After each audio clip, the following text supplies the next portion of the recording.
Assalamualaikum warahmatullahi wabarakatuh. Yang terhormat Ibu Ratih dan Pak Kristo, saya Sinta Yudinia, NIM 19A10115. Di sini saya akan memaparkan hasil kerja saya di mata kuliah SPA 4. Kali ini saya membuat Chloe, yaitu office building yang saya fungsikan sebagai kantor e-commerce, memperjualdagangkan segala tools musik, dan nama Chloe sendiri saya ambil dari singkatan dua kata, yaitu chord dan melody. Isu permasalahan yang saya angkat, yang pertama adalah situasi di mana Indonesia ini sedang kekurangan lapangan pekerjaan yang memadai kebutuhan para pekerjanya, sehingga membuat pekerja ini kurang produktif. Dan yang situasi terkini yaitu adalah COVID-19.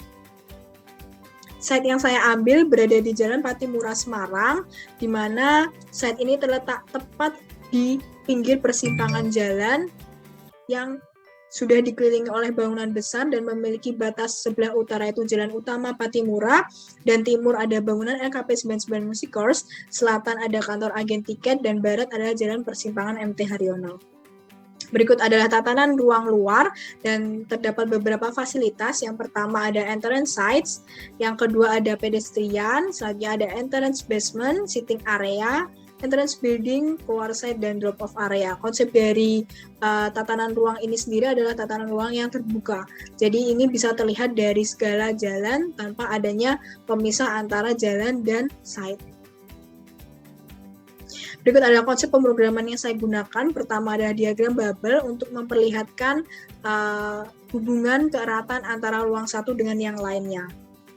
Dan yang kedua adalah diagram volumetrik. Di sini dapat terlihat seberapa kepadatan bangunan yang saya rencanakan nantinya. Dan langsung masuk ke konsep bangunan yang akan saya gunakan. Yang pertama adalah konsep bangunan green building. Kenapa saya sebut green building? Karena bangunan ini terdapat banyak vegetasi di sekitar site-nya dan menggunakan pengawaan alami lewat atrium yang berada di tengah bangunan. Selain itu, untuk penutup bangunan ini menggunakan curtain wall. Dan bangunan ini berkonsepkan open plan office karena di dalam bangunan ini denahnya itu tidak diberi sekat banyak. Dan yang terakhir adalah untuk pendekatan bangunan ini menggunakan pendekatan metafora terinspirasi dari bentuk alat musik piano. For finding dari bangunan, yang pertama terbentuk dari gubahan massa utuh dan dikurangi massanya untuk menambah space mobilitas, lalu dibagi menjadi 3 gubahan sesuai dengan fungsinya dan melewati proses analisis site sehingga terjadi pengurangan bangunan dan dijadikan satu dan menjadilah bangunan office building ini. Selanjutnya adalah denah dari bangunan ini. Yang pertama adalah denah lantai dasar. Lantai dasar terbagi menjadi 2 area, yaitu private space dan public space. Untuk private space sendiri ada fasilitas lobby, lounge, dan toilet, serta ada lift dan tangga untuk mobilitas ke lantai di atasnya. Lalu untuk public space ada fasilitas kantin dan co-working space. Di tengahnya pemisah antara private dan public adalah atrium yang menerus dari lantai dasar hingga lantai yang paling atas. Denah lantai 1 berbeda dengan lantai dasar, konsepnya lebih private, dan di sini ada render yang memperlihatkan suasana dari denah lantai 1, di mana suasananya adalah clean dan minimalis. Di dalam denah lantai 1 ini terdapat ruang bagi pegawai dan ruang untuk meeting. Denah lantai 2 tidak jauh berbeda dengan lantai 1, konsepnya masih sama, dan lantai 2 ini juga berfungsi untuk memenuhi kebutuhan dari pegawai.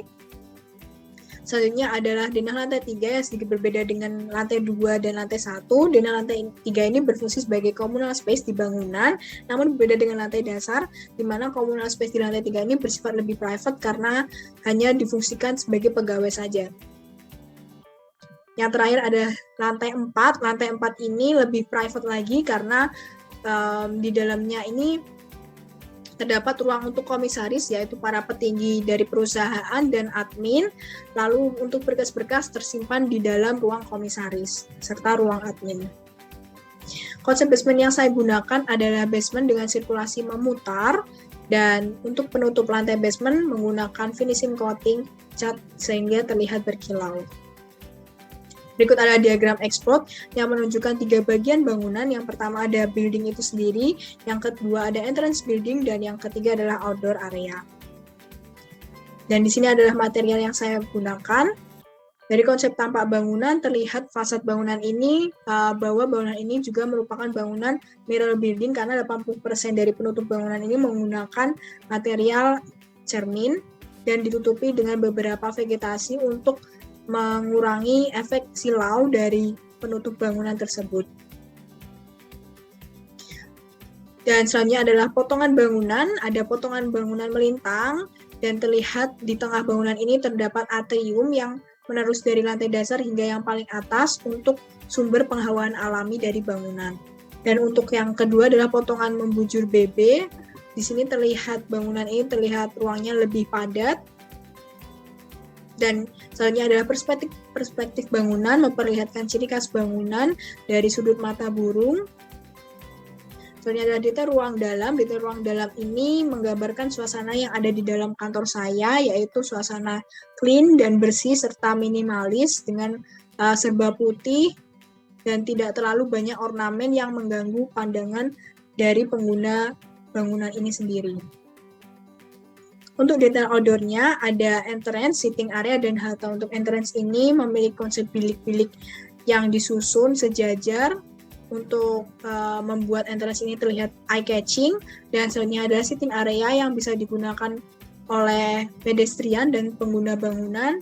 Yang terakhir adalah halte, di mana halte ini berfungsi sebagai tempat untuk mobilitas dari bangunan ke tempat yang lain atau sebaliknya.